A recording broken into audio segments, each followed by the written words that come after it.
నమస్తే, నేను ప్రశాంత్. సుడిగాలి సుధీర్ అంటేనే నెగటివ్ లేని పర్సన్, అసలు మంచి పాజిటివ్ ఉన్న పర్సన్ అని చెప్పేసి మంచి పేరు అయితే తెచ్చుకున్నాడు. డౌన్ టు ఎర్త్ అని చెప్పేసి చాలా మంచి పేరు తెచ్చుకున్నాడు, చాలా హార్డ్ వర్క్ చేశాడు. కానీ ఇప్పుడు హిందూ దేవుళ్ళని అవమానించాడు అని చెప్పేసి అయితే ఒక న్యూస్ స్ప్రెడ్ అవుతుంది. అసలు ఏం జరిగింది, సుడిగాలి సుధీర్ మరి అసలు ఏం చేశాడు అనేది తెలుసుకుందాం. ప్రస్తుతం మనతో పాటు సీనియర్ జర్నలిస్ట్ జయదేవ్ గారు ఉన్నారు. నమస్తే అండి. నమస్తే అండి.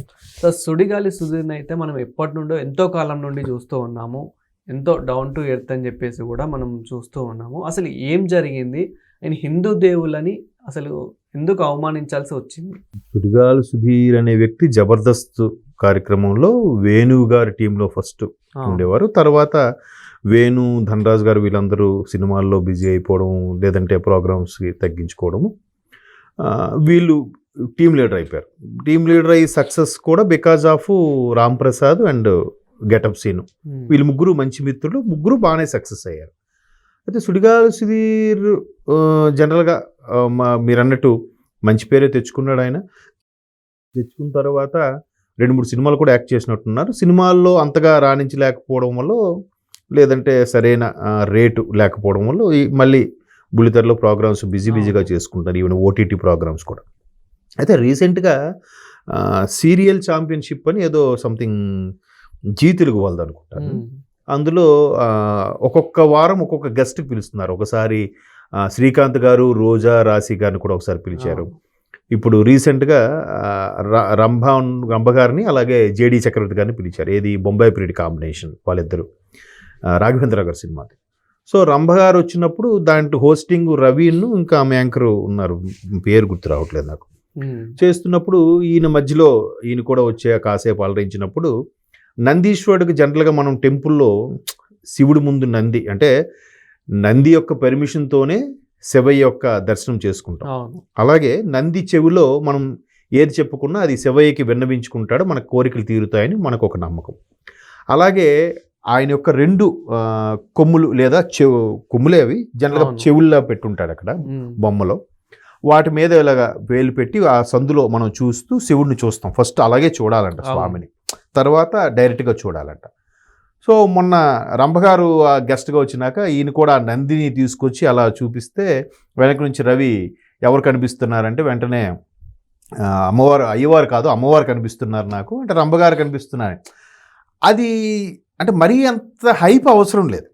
నంది సగట్లో చూసి అంటే ఆ మీద దేవతలాగా అంటే అక్కడ తప్పు ఎవరిదేనంటే నాకు తెలుసు సుధీర్దో రవిదో కాదు, కాన్సెప్ట్ ప్రోగ్రామ్ ప్రొడ్యూసర్ లేదా కాన్సెప్ట్ డైరెక్టర్ ఎవరున్నారో ఆయనదే ఉంటుంది. ఆ కాసేపు ఉల్లాసంగా ఉత్సాహంగా నవ్వించడానికో, లేదంటే ప్రేక్షకులను మెస్మరైజ్ చేయడానికో పెట్టినవి. ఇంకోటి ఏంటంటే కొన్ని సందర్భాల్లో వాళ్ళు కొట్టే డైలాగ్స్కి, సీన్స్కి నవ్వు రాదు, కానీ అందుకే పక్క నుంచి నవ్వులు, బ్యాక్గ్రౌండ్ స్కోర్ అది వేసేస్తూ ఉంటారు. మనం చప్పట్లు కూడా నవ్వేస్తూ ఉంటాం. సో అట్లా సౌండ్ బ్యాక్గ్రౌండ్ స్కోర్తోనే, లేదంటే చప్పట్లు కొట్టే సౌండ్తోనే వాళ్ళు ఆ ప్రోగ్రామ్ని హిట్ చేసేసుకుంటుంటారు. అది మీరు ఓన్లీ బ్యాక్గ్రౌండ్ స్కోర్ లేకుండా ఓన్లీ డైలాగ్స్తో చూడండి, మనకేం నచ్చదు. ఇది వెంటనే వాళ్ళు అక్కడికి వచ్చిన గెస్ట్లు లేదా అక్కడ సీరియల్ ఆర్టిస్టులు అందరూ కూడా నవ్వుతున్నట్టు ఉంటుంది. వాళ్ళు ఇంకేదో సందర్భంలో నవ్వుతారు, అది ఇక్కడ తీసి ఎడిట్ చేసి పెడతారు. అవును. సో ఇక్కడ సుధీర్ ఏదైతే ఇలా పెట్టి నందీశ్వరుడి మీదుగా రంభను చూసి నాకు అయ్యవారు కాదు అమ్మవారే కనిపిస్తున్నారని చెప్పడం, అంటే ఏదో ఎలివేషన్ చేయాలని దాన్ని ఎట్లా మిస్యూజ్ చేసుకుంటున్నారు అనేది ఒక కాన్సెప్ట్, అంతే కదా. ఇప్పుడు ఒకవేళ అన్నారు అనుకోండి, ఇంతకుముందు కూడా అలాగే ఏ సినిమా బిజినెస్ మ్యాన్ సినిమాకు అనుకుంటా ఒక 10-15 years నాకు అంటే గుర్తున్న సన్నివేశం కూడా చెప్తున్నా. ఇలాగే వీ లవ్ బ్యాడ్ బాయ్స్, నాకు రాముడు లాంటి వాళ్ళు వద్దు, కృష్ణుడు లాంటి వాళ్ళు కావాలని పాట ఉంటుంది అందులో. సో అప్పుడు కూడా ఇష్యూ అయితే పూరి జగన్నాథ్ గారు డైరెక్ట్గా అసలు పని పాట లేని వాళ్ళే ఇలాంటి మనోభావాల విషయం టాపిక్ ఎత్తారు కూడా ఆయనకు స్టేట్మెంట్ ఇచ్చాడు. అది పెద్ద రభస అయిపోయింది. సో ఇక్కడ కూడా చాలామంది అభిప్రాయం ఏంటంటే అలా చేస్తే తప్పే ఉంది, జస్ట్ క్యాజువల్గా సినిమా పరంగా చేశారు కదా. సినిమాలో కూడా చాలా సందర్భాల్లో శివుడికి ఏమైనా జరిగినప్పుడు వీళ్ళు కాపాడినట్టుగా అవి ఉంటాయి కదా, ఇక్కడ కూడా అలాగే తీసుకోవచ్చు కదా అని అంటారు. అనొచ్చు, కానీ ప్రతి ఒక్కరికి కూడా ఈ సనాతన హిందూ ధర్మం మీద పడతాడు తప్ప వేరే ధర్మాల మీద మాట్లాడలేడు ఎవడు. ఇదే షూటు మిగతా ధర్మాల మీద కూడా కామెడీగా చేయమనండి, చేయలేరు.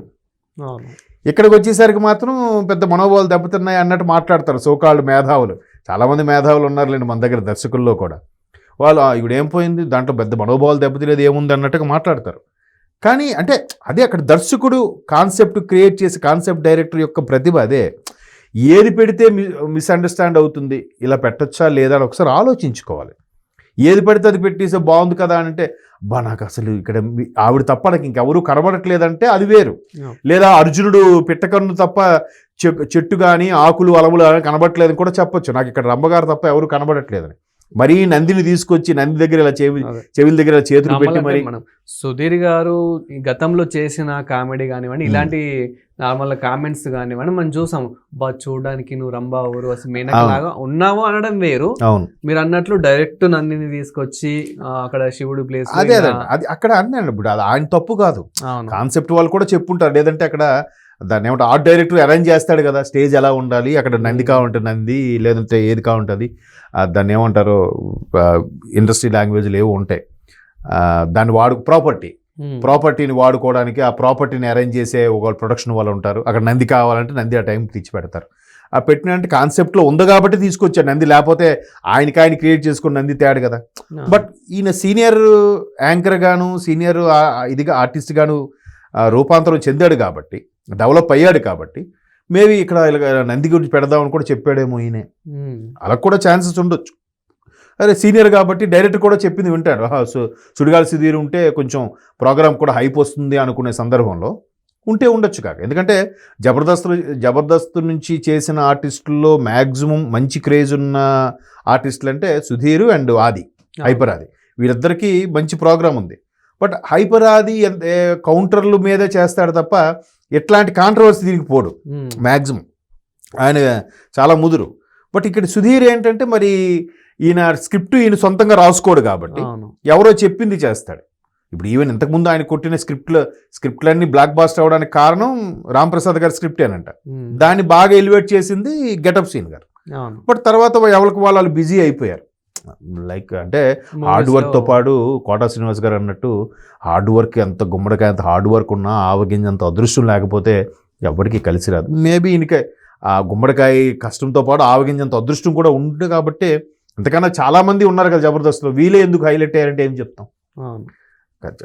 పెద్దగా కమెడియన్స్ కూడా చేసేదంతా కూడా ప్యారడీ ఇన్ ద సెన్స్ పాత సినిమాల్లో లేదా పాత కాన్సెప్ట్ను తీసుకొచ్చి దానికి వెటకారం చేస్తూ ప్యారడీగా చేస్తే కామెడీయే తప్ప ఒక జంధ్యాల గారి లాగా లేదా ఈవీవి సత్యనారాయణ గారి లాగో లేదా ఎస్వి కృష్ణారెడ్డి లాగో కొత్తగా కామెడీని క్రియేట్ చేసే ఇప్పుడైతే లేదు అంటే నాకు తెలిసినంతవరకు.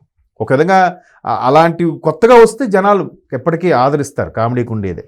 బట్ ఆ కామెడీ కూడా వల్గారిటీ ఎక్కువైపోయి, ఇప్పుడు మొన్న ఒక సినిమా వచ్చింది సంక్రాంతికి, ఏదో చిన్నపిల్లలు బూతులు తిట్టడం ఏంటి, దాన్ని కూడా సూపర్ హిట్ కామెడీ అని ఎంజాయ్ చేశారు. దాన్ని మనం తప్పుపడితే ఈడేంటి ఇలా మాట్లాడుతాను అనుకోవచ్చు, అంటే చూసే విధానంలో అంతే. అది అట్లా అయిపోయింది. చిన్నపిల్లలు బూతులు మాట్లాడేది ఎప్పుడు మన ఇంట్లో పిల్లలు కూడా అలాగే మాట్లాడుతూ ఎంకరేజ్ చేస్తావా? చేయవు కదా, మరి అట్లా. సో అట్లా అయిపోతుంది అనమాట ప్రతిది కూడా. అట్లా ఎటకారము కాంట్రవర్సీ అయితేనే సినిమా హిట్, అప్పుడే అందరు నోట్లలో తిరుగుతూ ఉంటుంది, వైరల్ అవుతుంటుంది, మన కోసం అందరూ మాట్లాడుకుంటారు.